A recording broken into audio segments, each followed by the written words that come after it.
ও খুব বাজে অবস্থা, ওর খিচুনি উঠে গেছে। ওরে ইমার্জেন্সি হাঁটাতাড়ি নেওয়া দরকার। আলিফে নেওয়া দরকার। একটু বলতো ঘটনা কি হয়েছে?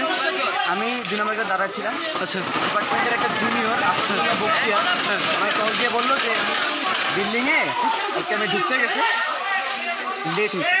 তো দারোয়ান ওরে মাস, আমি ছিলাম তখন 2 নম্বর গেট দেওয়ার দোকানের সামনে। তা আমি নগদী স্কুটার নিয়ে টান দিছি, যাই দেখি গেট ভিতর দিয়ে লক করা। আচ্ছা, ভিতরে মেয়েরা দাঁড়ায় আছে। তো আমরা বাড়ি দিলাম, জিজ্ঞেস করলাম যে আমাদেরকে লক করে চলে গেছে। দারোয়ানটা বাড়িতে পারবে তাহলে কই গেছে। পরে পাশে আমার বন্ধু আশ্বাস দেয়াল টপকা দেখে সেখান থেকে দৌড়ায় পালাচ্ছে দারোয়ান। তা আমরা খেত দিয়ে ধান খেতে দৌড় যে কবরস্থান পার করে যে বিল্ডিংগুলো ওইখানে ওরা ধরা গেছে। ওটা সিএনজি আলা গেছে, সিএনজি আলা যে ওর মীমাংসা করার চেষ্টা করছে যে ও ওটা এলাকার মেম্বাররা মীমাংসা করবে, আমরা করতে পারবো, আমরা পক্ষের কাছে নিয়ে যাবো, আপনি কি মীমাংসা। এই বলতে ইমতিয়াজ ভাই নামে 20-21 ছিল লয়ের একজনের উপর হামলা করলো। আমাদের প্রত্যেকটা 3 জন ছিল, 3 জনের উপর হামলা করলো। ইমতিয়াজ ভাই সঙ্গে একটু ফাটা ফেললো। তারপর তারে নিয়ে কয়েকজন পাঠাইলাম মেডিকেলে। আমি আসলাম হলে সবাই বাইট করতেছে, পক্তর কেউ ফোন ধরতেছে না।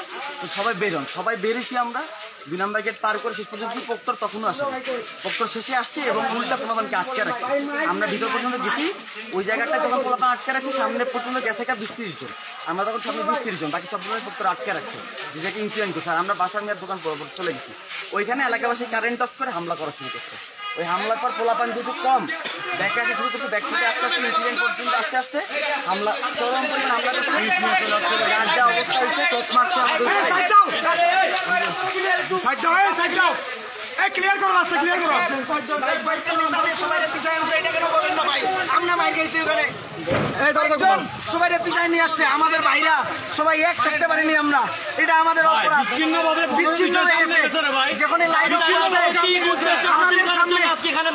বিচ্ছিন্নভাবে সামনে গেছে কয়েকজন, 4টা রাজনৈতিক আমরা বলছিলাম একত্রিতভাবে একটা স্থানে জমায়েত হোক, এরপর সবাই সামনে বিচ্ছিন্নভাবে সামনের দিকে গেছে, যে কারণে মামুনরা আহত হয়েছে। সবাই আমি অনুরোধ করবো চবিয়ান ভাইরা সকল স্বার্থ ভুলে গিয়ে সবাই আজকে এক জায়গায় হন।